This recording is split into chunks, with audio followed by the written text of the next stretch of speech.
Olá, meu nome é Diogo Mendonça, eu sou professor no Cefet RJ e eu vou apresentar o trabalho referente ao TCC do aluno Dennis Crispi, que é uma ferramenta chamada SCPL, a Markup Language for Source Code Patterns Localization. Essa ferramenta ela foi construída no contexto de análise estática, né? Então, a análise estática ela é utilizada muito comumente, né, muito frequentemente, para localizar problemas em código-fonte, como checagem de estilo e padrões de defeitos que são comuns de serem encontrados em programas. Essas ferramentas elas permitem também a programação de regras de análise estática customizadas, que são para localizar defeitos específicos de aplicação, como, por exemplo, políticas de tratamento de exceção. Algumas das ferramentas que permitem isso não são, por exemplo, o SonarCub, o FindBugs e o PMD. Contudo, as regras de análise estática customizadas têm uma baixa adoção na prática, né? Então, algumas pesquisas mostraram que menos de 5% das regras de análise estática de software open source são customizadas e 8% dos desenvolvedores, em uma outra pesquisa, reportaram utilizar efetivamente regras de análise estática customizadas. Algumas razões possíveis para essa baixa adoção é o conhecimento necessário e a curva de aprendizado para a gente conseguir programar regras de análise estática customizadas. Tá? Essas regras elas podem envolver a gente ter conhecimento de árvore sintática abstrata, né, AST, ou linguagens específicas de domínio. Só para mostrar um exemplo aqui para vocês da dificuldade que seria isso, né? Uma AST, né, o Abstract Syntax Tree, né, ela é a representação dos elementos de uma linguagem de programação em forma de árvore, né? Então, é uma estrutura de dados que é usada por compiladores, interpretadores, né? E cada linguagem de programação possui a sua. Aqui a gente tem um exemplo do algoritmo em pseudocódigo e a árvore abstrata dele que é referente a esse algoritmo, né? Então, qualquer programação que a gente tem que fazer aqui de regras, utilizando uma AST, né, a gente precisa fazer referência aos elementos que estão aqui nessa árvore, né, ou na árvore da linguagem. Isso, muitas vezes, não é uma coisa simples de ser programado. Com o objetivo de tratar esse problema, a gente desenvolveu a Source Code Pattern Language, que é uma linguagem para localização de padrões em código-fonte utilizando marcações em exemplos de código. Então, ela é baseada em exemplos dos padrões que a gente quer localizar e ela tem um mecanismo de pattern matching que faz o isomorfismo entre árvores. Então, ela faz a comparação entre a árvore do padrão e a árvore do código-fonte onde a gente quer localizar aquele padrão.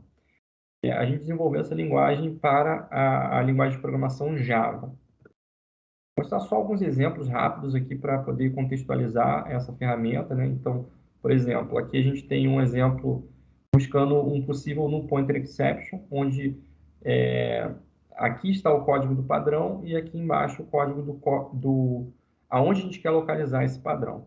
Então, na SCPL a gente tem algumas marcações em forma de comentário. Então, por exemplo, esse aqui, in any method, é o contexto onde a gente pode localizar esse padrão. A gente tem a declaração de uma variável aqui, integer x recebe null, e se a gente tiver depois disso um código que é x.toString, a gente tem um possível null pointer exception e seria gerado um alerta possible null pointer exception. Esse comentário aqui é para indicar isso.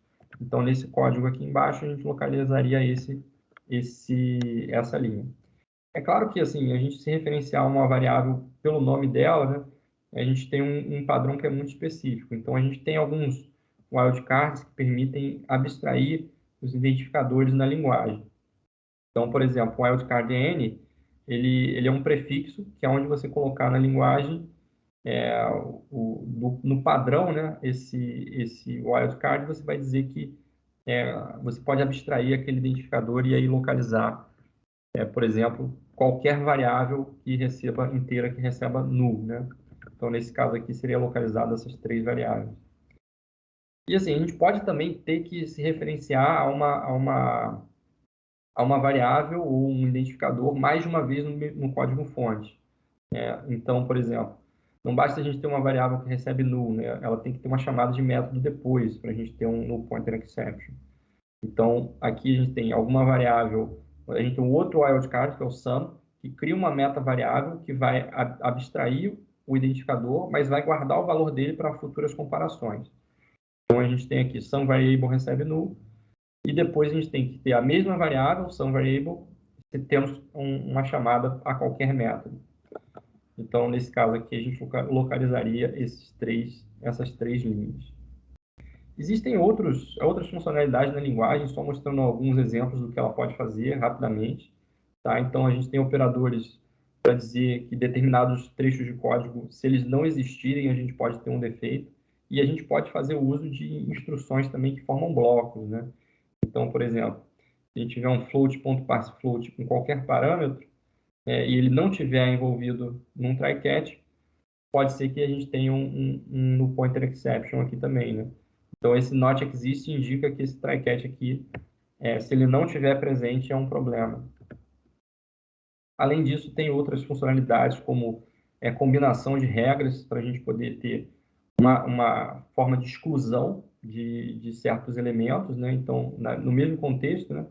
Se a gente tiver uma variável, uma verificação por null e depois a chamada de método, isso aqui não gera um null pointer exception, né? Então, para gerar esse tipo de regra, a gente usa um sufixo exclude no nome da regra, né? No nome do arquivo da regra.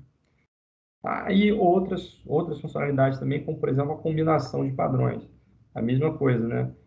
A gente tem duas formas aqui de inicializar uma variável com null para depois ele ser chamado e poder ter um null pointer exception. Então, ele é inicializado na declaração ou inicializado depois. E a gente indica isso aqui por umas marcações aqui que dão opções, né? Como um operador for. Em relação a trabalhos relacionados, né, existem outras abordagens que também usam exemplos, né, outras pesquisas que usaram exemplos para localizar padrões de código-fonte. Uma primeira usa o K-NN Search, né, que é um algoritmo aproximativo, né, para fazer comparação aí entre estruturas, né? Então, só que esse algoritmo ele leva uma certa imprecisão na localização do padrão. E também já foram feitas pesquisas com exemplos usando interface gráficas para construir os exemplos, mas essa pesquisa ela usou o XPath para fazer a localização e não tem o wildcards, né? Como a gente mostrou aqui. Então, como conclusão, né, a SCPL ela provê um conjunto rico de funcionalidades para localizar padrões em Java, em código-fonte Java. Ela possivelmente facilita a programação dessas regras, a gente não avaliou isso ainda. E ela é open source na licença GPL versão 3. E aqui está o link para o demo. Obrigado.